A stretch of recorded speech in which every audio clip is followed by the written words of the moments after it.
and external resources. PSW, manage residents' behavior using person-centered language. Observe and report behaviors related to sexual expression to registered nursing staff and complete required documentation. Assist with care related to sexual activity in the same manner as with any other activity of daily living, including pre- and post-sexual activity hygiene. Social worker, conduct intimacy assessment based on intimacy history. Purpose: this policy provides staff with guidance on respecting residents' rights to intimacy and sexual expression while protecting the dignity, autonomy and safety of all residents at the home. Policy: the key points of this policy are as follows. 1. The homes are welcoming and inclusive communities where residents' rights are respected. The homes must maintain a safe, inclusive and equitable environment for all residents, regardless of real or perceived sexual orientations, gender identities, and gender expressions. Residents must have the following rights with regard to intimacy and sexual expression: to form friendships and relationships and have his or her lifestyle and choices respected. To meet privately/alone with a spouse or a person who is important to the resident in a room that assures privacy. To share a room with another resident as long as both agree and space is available. To have his or her participation in decision-making respected. 2. Duty to prevent and protect from abuse. The homes are committed to zero tolerance of abuse or neglect of its residents. Incidents of abuse or suspected abuse must be managed and reported to the Ministry of Health and Long-Term Care (MOHLC) in accordance with a zero tolerance of abuse and neglect policy and mandatory and critical incidents reporting policy. 3. Consent is required. The resident's consent is required at the time of the sexual activity and at every phase throughout the activity. Residents with dementia or other cognitive impairments must be mentally capable of providing consent. Community and Health Services Department. Paramedic and Senior Services Branch. Long-Term Care. Sexual Expression Policy, September 2019, page 2 of 6. Through every phase of any sexual activity. See Procedures section for tools to determine capacity to consent. Residents cannot provide advance consent to sexual activity. SDMs cannot provide consent on behalf of the resident to sexual activity. Family members cannot determine what capable residents can or cannot do in way of sexual expression. 4. Recognition of privacy and health protection. Residents will be provided access to spaces and opportunities for privacy, supplies for preventing the transmission of sexually transmitted infections if requested, and appropriate contraceptive methods if required. Staff training, educational opportunities and support will be provided for staff as needed to develop their knowledge, skill, ability to respond with professionalism, respect, and comfort with gender identity spectrums and sexual expression in the homes. Procedures. A. General. 1. The social worker will determine the need for an intimacy assessment upon admission and as needed. The intimacy assessment will consider a resident's behavior, intimacy history and needs and will be used to inform the resident's care plan. 2. Determining capacity to consent. The Cognitive Performance Scale (CPS) scale and/or Mini Mental State Examination (MMSE) will be used to determine capacity for making informed decisions. A resident with CPS greater than 1 or an MMSE score less than 22 will be considered to be incapable of making informed decisions. Subsequent capacity assessments will be done upon change in condition/status/circumstances by the social worker, as needed. This scale describes the cognitive status of a resident.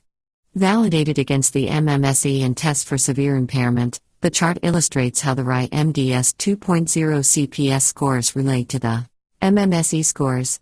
Community and Health Services Department. Paramedic and Senior Services Branch. Long-Term Care. Sexual Expression Policy, September 2019, page 3 of 6. 3. If a resident engages in or displays sexual behaviors that are not specified in his/her care plan, registered nursing staff must assess the level of sexual behavior and actions required as indicated in Appendix A and follow steps outlined in Section B and C. 4. Any staff member who observes an expression of sexual interest by residents who have a diagnosis of dementia or other cognitive impairments should inform the registered nursing staff or charge nurse. B. Residents exhibiting level 1 to 3 behaviors. Registered nursing staff will 1. Collaborate with the staff observing the sexual expression to differentiate and determine if the expression is social/companionship or expression of sexual need or expression of need for intimacy. Continue to monitor for any signs of progression into an intimate sexual relationship, if it is determined that the initial expression is social/companionship. 3. Organize a conference with the appropriate members of the interdisciplinary team, including the Behavior Support Resource Nurse (BSRN), to obtain a full description of the sexual expressing using Appendix A types of sexual expression and possible staff responses, and Appendix B, Sexuality and Intimacy Worksheet/Huddle to determine A. The context of the interaction. B. The type of sexual expression. C. A description of the sexual expression, when, where, duration, frequency, triggers, etc. D. The ability of the residents to consent. E. Interventions, if needed, for example private space, external referrals, to manage the expression. 4. Complete a worksheet, Appendix B, for each resident when sexual expression is between residents at the home, and place in both residents' charts. Update the care plan and communicate the interventions to the interprofessional team during shift report and SDM as required. 6. Follow up biweekly with the interdisciplinary team to determine the effectiveness of the interventions and revise the care plan as necessary to ensure the safety of the resident and to prevent harm. 7. Consider contacting external resources to assist in developing a plan of care, e.g. Psychogeriatric Resource Consultant (PRC), or the Behavior Support Outreach Team, BSOT, if required. Community and Health Services Department. Paramedic and Senior Services Branch. Long-Term Care. Sexual Expression Policy, September 2019, page 4 of 6. See residents exhibiting level 4 to 5 behaviors. 1. Registered nursing staff or charge nurse will A. Allow consenting couple freedom to engage in intimacy if both have capacity to consent, level 4, as appropriate, and follow steps D, E and H below, or B. Take immediate steps to ensure the safety of the non-consensual resident if one or both residents are not capable, and follow steps C to H below. C. Initiate code white and or call 911, if required. D. Notify the interdisciplinary team, including the DOC or designate, the administrator, the attending physician and BSRN and SDME. Organize a conference team to obtain a full description of the sexual expression. Follow steps 3 to 6 under Section B. F. Follow the procedure in the Zero Tolerance for Abuse and Neglect policy and the Mandatory Reporting and Critical Incidents policy. G. Review MOHUC, Decision Tree Sexual H. Consider contacting external resources to assist in developing a plan of care, for example Psychogeriatric Resource Consultant (PRC), Psychiatric Outreach Team (POP), or the Behavior Support Outreach Team (BSOT), if required. Note: for Level 5, external support must always be accessed. 2. The BSRN will follow up on recommendations for residents with responsive behaviors and coordinate referrals to external resources after consultation with the attending physician. 3. The DOC or designate will A. Review MOHUC, Decision Tree Sexual and review Mandatory and Critical Incidents Reporting Policy. B. Complete all applicable mandatory reports. Note: mandatory report must always be submitted for Level 5 behaviors. Community and Health Services Department. Paramedic and Senior Services Branch. Long-Term Care. Sexual Expression Policy, September 2019, page 5 of 6. Roles and Responsibilities. Role responsibilities. DOC or designate. Manage and report any complaints/incidents of risk or harm, including abuse and neglect associated with sexual expression, in accordance with the Zero Tolerance of Abuse and Neglect program and policies. Attending physician. Review, implement and monitor interventions to address responsive behaviors in collaboration with BSRN. Registered nursing staff. Observe, document, respond, manage issues related to sexual expression, ensuring capable residents' privacy and needs are protected. Review, assess, implement and monitor interventions in collaboration with BSRN to address sexual expression related to responsive behaviors. Communicate with interdisciplinary team and SDM/family member as required. Behavior Support Resource Nurse BSRN. Provide recommendations to registered staff and coordinates referrals to internal and external resources. PSW, manage residents' behavior using person-centered language. Observe and report behaviors related to sexual expression to registered nursing staff and complete required documentation. Assist with care related to sexual activity in the same manner as with any other activity of daily living, including pre- and post-sexual activity hygiene. Social worker, conduct intimacy assessment based on intimacy history, current behavior and needs, in a timely fashion as required. Definitions. Gender identity, each person's internal and individual experience of gender. It is their sense of being a woman, a man, both, neither, or anywhere along the gender spectrum. A person's gender identity may be the same as or different from their birth-assigned sex. Gender identity is fundamentally different from a person's sexual orientation. Gender expression. How a person publicly presents their gender. This can include behavior and outward appearance such as dress, hair, makeup, body language and voice. A person's chosen name and Community and Health Services Department. Paramedic and Senior Services Branch. Long-term care. Sexual Expression Policy, September 2019, page 6 of 6. Pronoun are also common ways of expressing gender.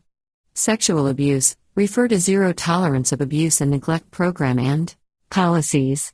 Trans or transgender, refers to people with diverse gender identities and expressions that differ from stereotypical gender norms. It includes but is not limited to people who identify as transgender, trans woman, male to female, trans man, female to male, transsexual, crossdresser, gender nonconforming, gender variant or genderqueer. Consent. There are 4 basic requirements. The ability to voluntarily participate, free of coercion, the ability to say no, verbally or non-verbally, the ability to be safe from harm, the ability to be free from exploitation or abuse capable/incapability of providing consent.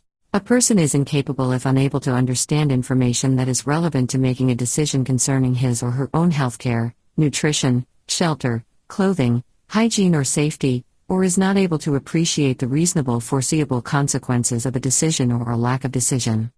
Sexual expression. Language, gestures, conduct or activities that indicate a desire for sexual gratification. Examples include hugging, kissing, hand-holding, flirting/teasing, masturbation, touch/stimulation, romantic affection, pursuing, reading sexually related or explicit materials. Related resources and cross-references. Appendix A, Sexual Behaviors Assessment and Interventions. Appendix B, Sexuality and Intimacy Worksheet/Huddle, Mandatory and Critical Incidents Reporting Policy, Zero Tolerance of Abuse and Neglect Program and Policies, Responsive Behaviors Program Policies. Approvals Director, Senior Services, Legal Services, Medical Director, Directors of Care, Administrators, Manager, Production and Support Services, Supervisor, Programs and Services, Program Manager. Policy and Planning. Policy contact Senior Program Analyst review period annually.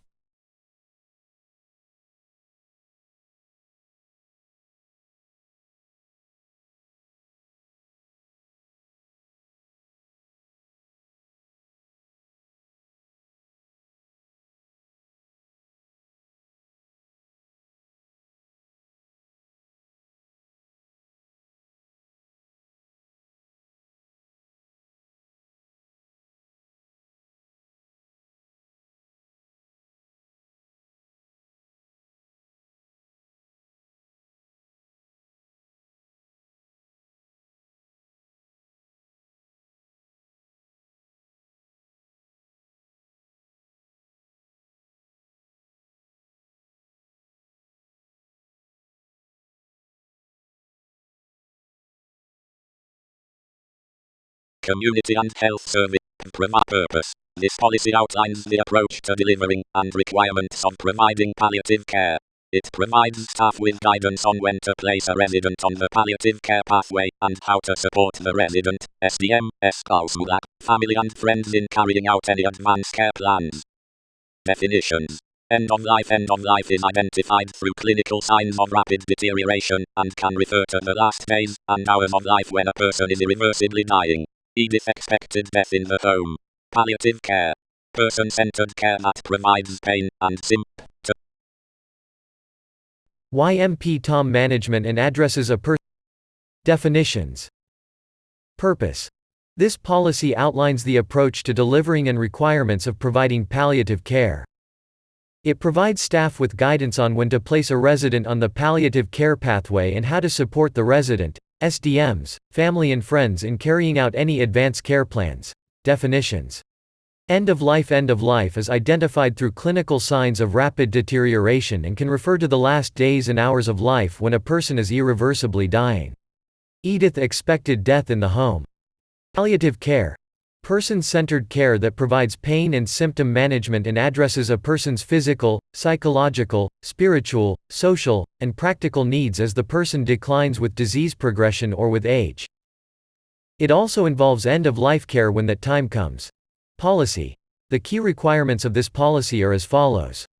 1. Residents who would benefit from a palliative approach will be identified and their needs for palliative care assessed. 2. Staff will support the resident to optimize their quality of life, comfort, dignity and security based on their individual needs and preferences. 3. Staff will provide the resident, SDM, family and friends with emotional support, provision of information and dealing with end-of-life choices. 4. Staff will provide timely access to services and support specifically needed on the palliative care pathway. 5. Staff will receive education, training and well-being supports covering palliative care and end-of-life issues. Palliative Care Policy and Procedure November 2021 page 1 of 6. Community and Health Services Department Paramedic and Seniors Services Branch Long-Term Care. Procedures. This section contains procedures for the following. A. Assessing and recording the residents for the palliative care pathway. B. Documenting and monitoring of a resident on the palliative care pathway. A. Assessing and recording residents for the palliative care pathway. 1. Assessment of resident. Registered staff or a physician will consider placing a resident on the palliative care pathway if they recognize symptoms of approaching death ahead of time, if the resident receives the diagnosis of a life-limiting illness at the request of the resident or SDM, in any other situation based on clinical or professional judgment, including being given a palliative care trajectory of B or C. See Appendix C. Registered staff or a physician must place a resident on the palliative care pathway when the Palliative Performance Scale, PPS, for the resident is 60%. See Appendix B. When the resident's changes in health, end-stage disease and signs and symptoms, CHES, score is 5 or above 2. Assessment records and referral. Registered staff must record or update a resident's PPS, Appendix B, or CHES in point-click care, PCC, notify the palliative care team and physician, or nurse practitioner, of the resident's reduced performance and the need to consider activating the resident's advanced care plan. See NPSSP 4.3 Advanced Care Planning Policy and Procedure. Initiate end-of-life care when disease-specific markers, signs and symptoms indicate the resident appears to be dying and reaching the final stages of life. See NPSSP 7.9 End-of-Life Policy and Procedure. Palliative Care Policy and Procedure November 2021 page 2 of 6. Community and Health Services Department Paramedic and Seniors Services Branch Long-Term Care. The palliative care team, or designate, will activate the resident's advanced care plan and ensure a copy is at the front of the residence chart and in the Administration tab of the chart. See NPSSP 4.3 Advanced Care Planning Policy and Procedure. The attending physician or nurse practitioner, NP, will complete the palliative and end-of-life medication order set, Appendix A1, and EDITH form, Appendix A2, B. Ongoing documenting and monitoring of resident on palliative care pathway. The palliative care team and physician will hold a palliative care conference that includes a review of the O resident's advanced care plan, O resident's spiritual and or cultural needs, O resident's medication and treatment plans, including any provision of medical assistance in dying. CMD 1.5 Medical Assistance in Dying. MAID, Policy and Procedure. O psychological and well-being supports needed for the resident and their SDM, if applicable, and O plan for any memorials required. Determine the frequency of assessments and management of palliative care symptoms, not less than monthly, given the nature of the resident's decline in performance. This includes O. Completing a MDS RI for significant change for the resident. O. Updating the PSS and CHES. Discuss the resident's decline with the resident, or SDM as applicable, about the change in their care needs and the need to activate their advanced care plan, if there is one, or the need to discuss an advanced care plan, if there is not one, or end-of-life care. See NPSSP 4.3 Advanced Care Planning Policy and Procedure and NPSSP 7.9 End-of-Life Policy and Procedure. Registered Staff Will. Palliative Care Policy and Procedure November 2021 page 3 of 6. Community and Health Services Department. Paramedic and Senior Services Branch. Long-term care. Assess the resident during routine care by asking the resident, SDM, about pain, social and emotional needs. See Pain Management. Program. Create or update documentation, PPS, CHES, about the resident's palliative care including the assessment and effectiveness of any interventions identified in the resident's care plan. See NPSSP 4.3 Advanced Care Planning Policy and Procedure. Dietary staff will refer to NC number 9 End-of-Life Care Policy. Complete a nutritional risk assessment. Suggest adequate and suitable fluid and diet intake.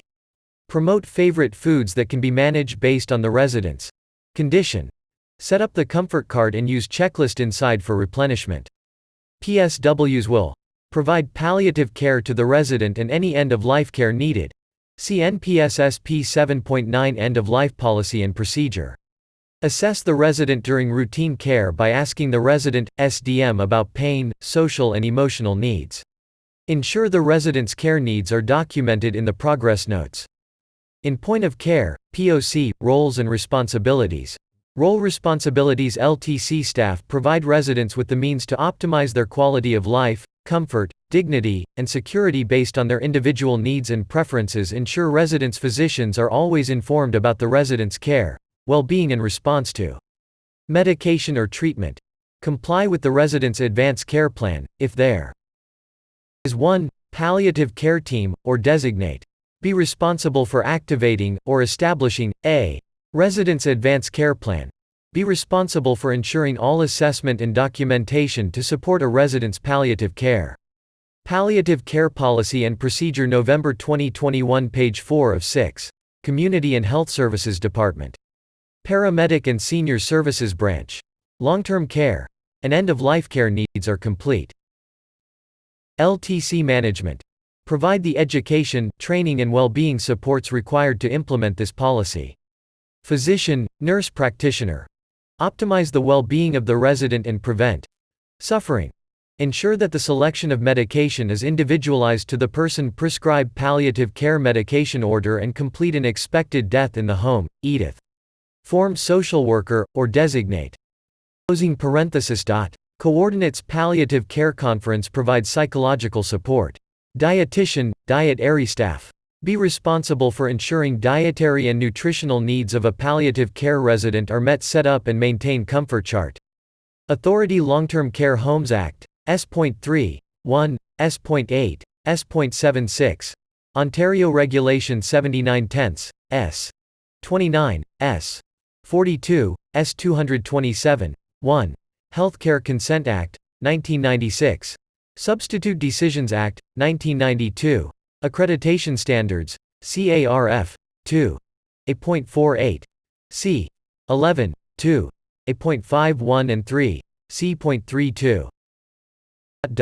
Related resources. 1.0 Palliative Care Program Table of Contents. 1.1 Palliative Care Program Description. Appendix A1 Palliative and End-of-Life Medication. Order Set. Appendix A2 EDITH Form. Appendix B Palliative Performance Scale, PPS. Appendix C Palliative Care Trajectory. NPSSP 4.3 Advanced Care Planning Policy and Procedure. NPSSP 7.9 End-of-Life Policy and Procedure. MD 1.5 Medical Assistance in Dying, MAID, Policy and Procedure. NC Number 9 End-of-Life Care Policy. Approvals Manager, Policy and Planning. Manager, Production and Services. Directors of Care, Medical Director. Palliative Care Policy and Procedure November 2021 page 5 of 6. Community and Health Services Department. Paramedic and Senior Services Branch. Long-Term Care Administrators, and Director of Senior Services. Policy Contact. Senior Program Analyst Review. Period. Annually. Palliative Care Policy and Procedure November 2021 page 6 of 6. Of 6. Of 6.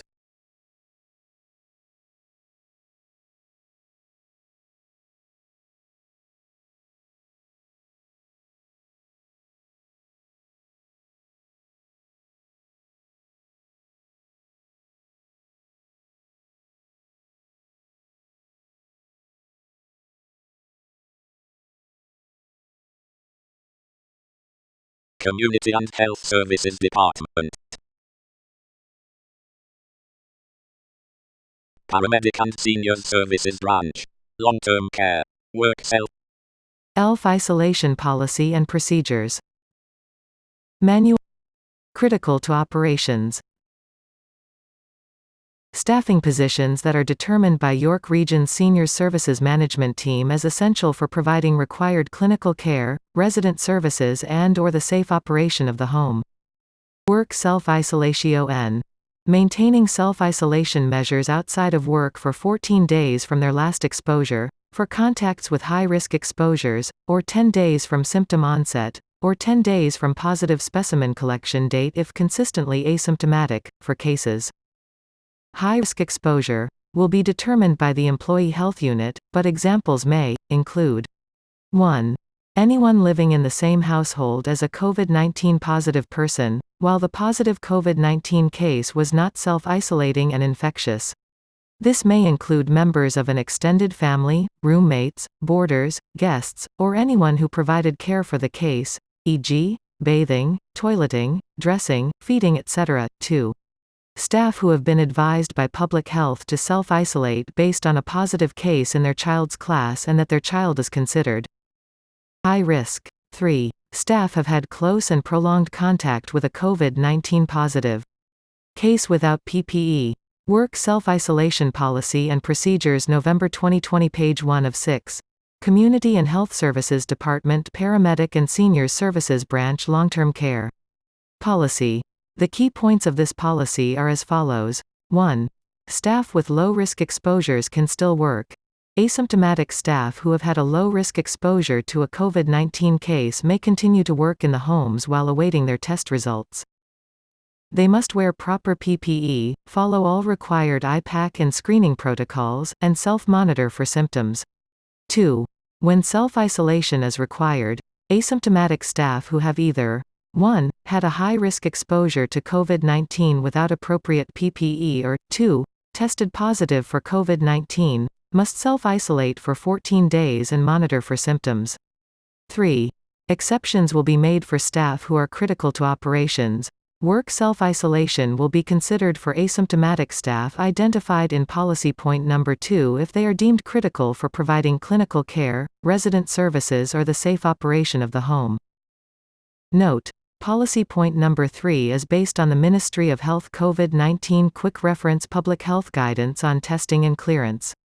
Version 11, November 2020 that says, in exceptional circumstances where clinical care would be severely compromised without additional staffing, an earlier return to work under work self-isolation may be considered for an asymptomatic HCW who is self-isolating due to a high-risk exposure. In exceptionally rare circumstances where clinical care would be severely compromised without additional staffing, an earlier return to work of an asymptomatic COVID-19 positive HCW that has not been cleared may be considered under work self-isolation. Recognizing the HCW may still be infectious, see table below. Any COVID-19 positive worker in an exceptionally rare circumstance, being allowed to return to work earlier than would otherwise be the case must not pose a risk to other workers or patients. Symptomatic or positive staff. Symptomatic staff who are waiting for their test results or who have tested positive for COVID-19 may not work in the homes until cleared by the Employee Health Unit in conjunction with discussion with York Region Occupational Health Physician. 5. Cohorting. COVID-19 positive staff who are on work self-isolation should be cohorted to provide care for COVID-19 positive patients, residents if possible. 6. One facility, staff, including those on work self-isolation, should not work in multiple locations. Procedures. This section contains a. Procedures for determining if a staff can be in work self-isolation, and b. Requirements of staff who are in work self-isolation. Work Self-Isolation Policy and Procedures, November 2020, page 2 of 6. Community and Health Services Department. Paramedic and Senior Services Branch. Long-term care. A. Procedures for determining if a staff who has been tested for COVID-19 can be in work self-isolation. 1. The LTC management team will consult with the Employee Health Unit and use the following documents to decide if staff who are critical to operations may be placed in work self-isolation. A. The Ministry of Health COVID-19 Quick Reference Public Health Guidance on Testing and Clearance, version 11, November 2020, that says, in exceptional circumstances where clinical care would be severely compromised without additional staffing, an earlier return to work under work self-isolation may be considered for an asymptomatic HCW who is self-isolating due to a high-risk exposure. In exceptionally rare circumstances where clinical care would be severely compromised, without additional staffing, an earlier return to work of an asymptomatic COVID-19 positive HCW that has not been cleared may be considered under work self-isolation. Recognizing the HCW may still be infectious, see table below. Any COVID-19 positive worker in an exceptionally rare circumstance, being allowed to return to work earlier than would otherwise be the case, must not pose a risk to other workers or patients. B. The chart below regarding work self-isolation guidelines from Public Health Management of cases and contacts of COVID-19. Staff had symptoms at time of testing. Test result. Instructions. Yes, positive work self-isolation could start after a minimum of 72 hours after illness resolved, defined as resolution of fever, without the use of fever-reducing medications, and improvement in respiratory and other symptoms. Yes, negative, may return to work 24 hours after symptom resolution. If the HCW was self-isolating due to an exposure at the time of testing, return to work should be under work self-isolation until 14 days from last exposure, not symptomatic at time of positive, if there has been a recent potential exposure, e.g., tested as part of an outbreak investigation or other close contact to a case. Work Self-Isolation Policy and Procedures, November 2020, page 3 of 6. Community and Health Services Department. Paramedic and Senior Services Branch. Long-term care. Test self-isolation could start after a minimum of 72 hours from the positive specimen collection date. This is to ensure symptoms have not developed in that time, as the positive result may represent early identification of virus in the pre-symptomatic period. If there is a low pre-test probability, e.g., there has been no known recent potential exposures such as tested as part of surveillance and no other cases detected in the facility or on the unit floor, depending on the facility size, and follow-up testing is negative, the staff is cleared and can return to work as per usual. If the LTC management team determines that the staff person may be in work self-isolation, they will a.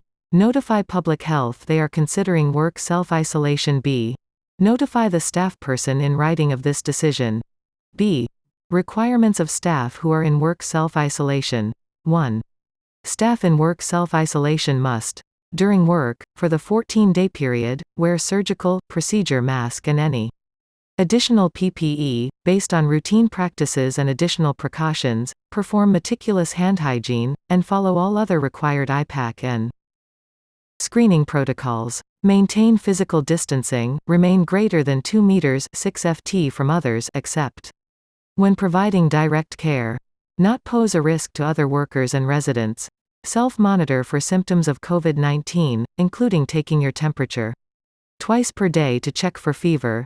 Travel to and from work in your private vehicle. If you must take transit, wear a surgical procedure mask and perform hand hygiene before and after your travel to work. Not eat your meals in a shared space, e.g., conference room, lunchroom. with other staff. These measures at work are required to continue until non-test-based clearance, or test-based clearance if required by employer, occupational health and safety. 2. Staff must follow self-isolation recommendations outside of the workplace. Work Self-Isolation Policy and Procedures, November 2020, page 4 of 6. Community and Health Services Department, Paramedic and Seniors Services Branch, Long-Term Care. Avoid public spaces. Stay home unless you need to get tested or require emergency medical care. Avoid contact with others and keep your distance. No visitors unless essential, e.g., care providers. Stay away from seniors and people with chronic medical conditions, e.g., diabetes, lung problems, immune deficiency. As much as possible, stay in a separate room away from other people in your home and use a separate bathroom if you have one. Make sure that shared rooms have good airflow, e.g., open windows. If you are in a room with other people, keep a distance of at least 2 meters and wear a mask or face covering that covers your nose and mouth. People should wear a mask when they are in the same room as you.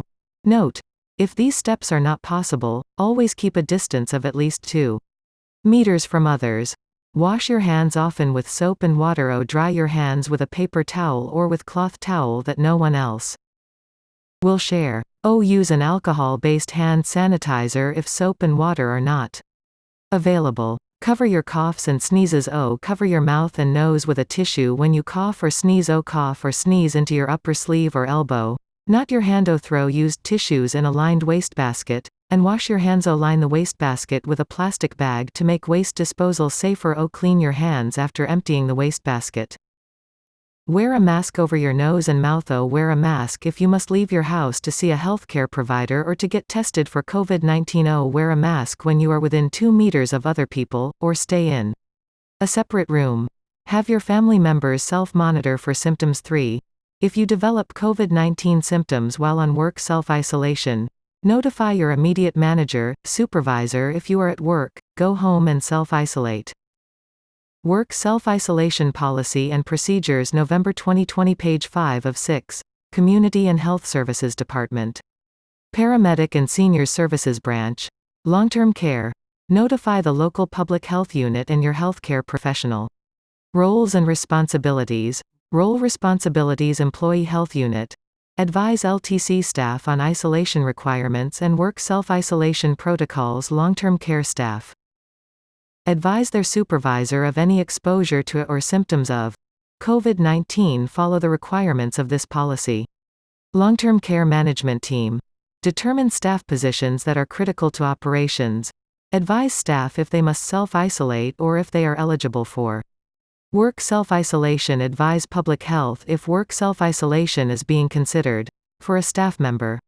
Related resources: Public Health Ontario's How to Self-Isolate document, October 2020. Public Health Ontario's How to Self-Isolate While Working, March 2020. Public Health Ontario's How to Self-Monitor, July 31, 2020.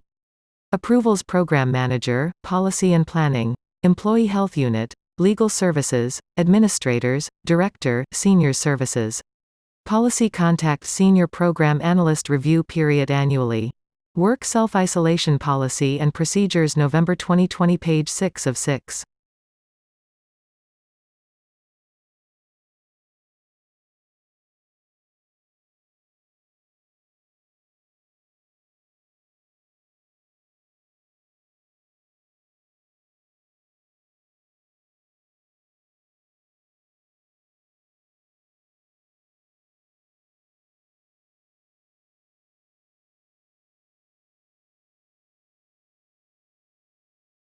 Work self-isolation quick reference guide. What is work self-isolation? Healthcare workers who have had exposure to a person with COVID-19 and have been identified critical to operations in their organization may be directed to work self-isolate.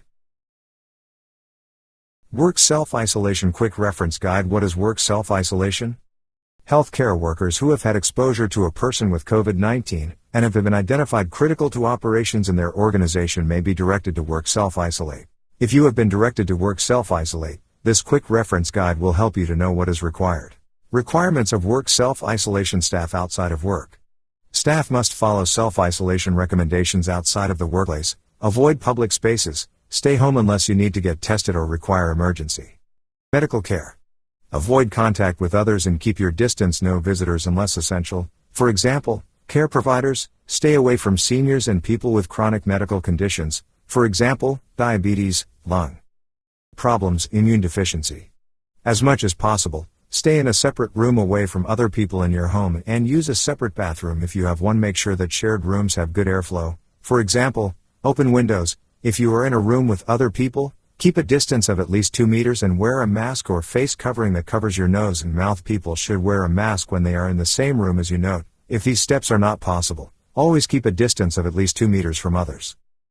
Wash your hands often with soap and water. Cover your coughs and sneezes. Clean your hands after emptying the wastebasket. Paramedic and Senior Services. 1-877-464-9675 TTY 1-866-512-6228 York.ca. Wear a mask if you must leave your house to see a healthcare provider or to get tested for COVID-19. Wear a mask when you are within 2 meters of other people or stay in a separate room. Have your family members self-monitor for symptoms. Requirements of work self-isolation. Staff at work. Staff in work self-isolation must, during work, for the 14-day period, wear surgical/procedure mask and any additional PPE, based on routine practices and additional precautions, perform meticulous hand hygiene, and follow all other required IPAC and screening protocols. Maintain physical distancing. Remain greater than 2 meters/6 feet from others, except when providing direct care. Not pose a risk to other workers and residents. Self-monitor for symptoms of COVID-19, including taking your temperature twice per day. 2. Check for fever. Travel to and from work in your private vehicle. If you must take transit, wear a surgical/procedure mask and perform hand hygiene before and after your travel to work. Not eat your meals in a shared space, for example, conference room, lunchroom with other staff. If at any time during your work self-isolation, you develop COVID-19 symptoms, you must notify your immediate manager/supervisor. Immediately leave work, go home and self-isolate. Notify the local public health unit and your healthcare professional. 1. 2.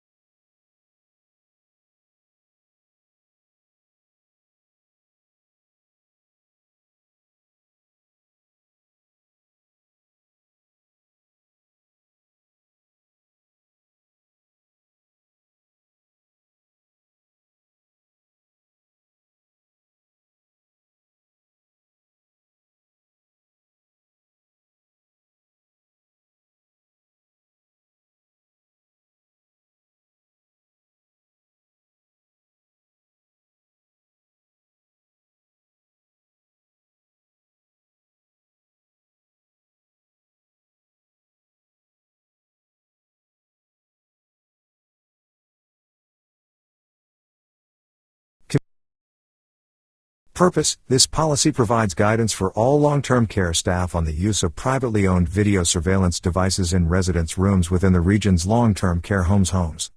Definitions: providing intimate care. Providing care such as bathing, dressing, perineal care, any type of care where privacy would be expected by the resident. Care tasks associated with bodily functions, body products and personal hygiene which demand direct or indirect contact with or exposure of the sexual parts of the body. Video surveillance. A video, physical or other mechanical, electronic, digital or wireless surveillance system or device that enables continuous or periodic video recording, observing or monitoring of personal information about individuals. This includes audio devices, thermal imaging technology or any other component associated with capturing the image of an individual.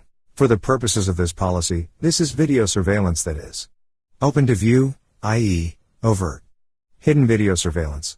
Video surveillance as described above that, for the purposes of this policy, is not openly shown and is hidden, or meant to be hidden from view, i.e., covert. Policy. The key requirements of this policy are as follows. 1.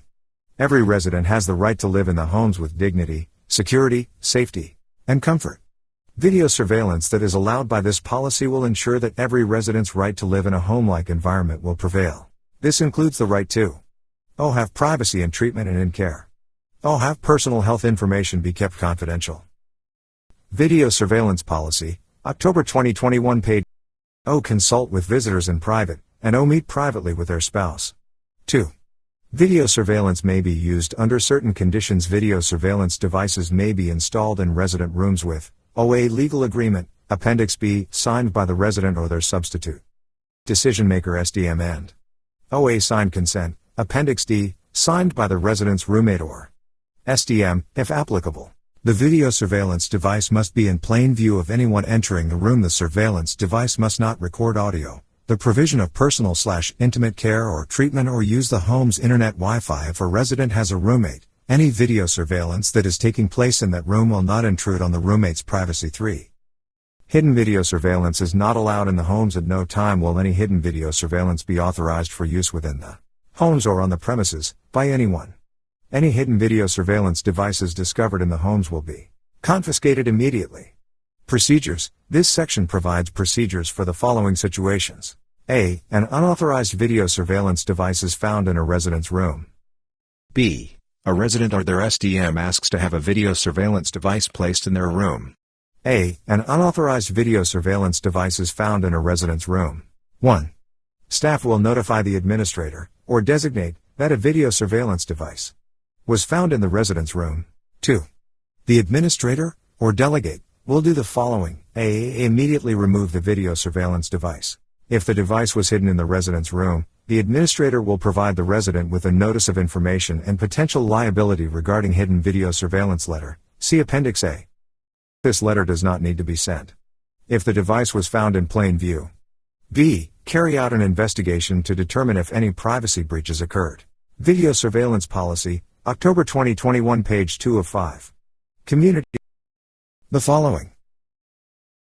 I. They understand the consequences of engaging in video. Meet with the resident, or the resident's SDM, to explain the reasons for removing the device, understand the reason for the video surveillance, and identify any alternate solutions that are less intrusive. 2. If the resident, or the resident's SDM, insists on having a video surveillance device in the resident's room, the following steps will be taken. A. If the resident has a roommate, the roommate, or the roommate's SDM, must consent to the video surveillance, see Appendix D. B. If the roommate, or the roommate's SDM, objects to the installation of the video surveillance device and does not sign the consent form, the device cannot be installed. C. Prior to the installing of a video surveillance device, the resident, or the resident's SDM, must sign a legal agreement, see Appendix B, to confirm the following. I. They understand the consequences of engaging in video surveillance. 2. Audio will not be recorded to avoid recording any private conversations and potentially violating the Criminal Code of Canada. 3. The video surveillance device must be in plain view of anyone entering the room, i.e., it cannot be hidden. 4. Video surveillance will not be directed in such a way that it will intrude on the privacy of a roommate, if applicable. V. Copies of the recordings must be made available to the homes for the purposes of carrying out an investigation due to alleged misconduct, and Vi. There will be an agreed upon date to reassess whether video surveillance is required. 3. The home will send a notice of information and potential liability regarding video surveillance, see Appendix C, to the resident, or their SDM, and retain a copy of the notice in the resident's chart. 4. The administrator, or designate, will ensure that signage is placed in an accessible and easily seen place immediately outside the resident's room indicating the presence of video surveillance, see Appendix F. 5. Staff must temporarily block the view of the video surveillance device when providing intimate care and treatment to the resident. This could involve actions such as drawing a curtain or otherwise blocking or redirecting the view of the video surveillance during the provision of care. Staff will unblock the view of the video surveillance policy, October 2021, page 3 of 5. Video surveillance device once they have finished providing care. B. A resident or SDM requests video surveillance be placed in their room. If a resident or SDM informs the home that they want a video surveillance device placed in the resident's room, follow steps 2 to 5 in Section A. A. Roles and responsibilities. Role responsibilities.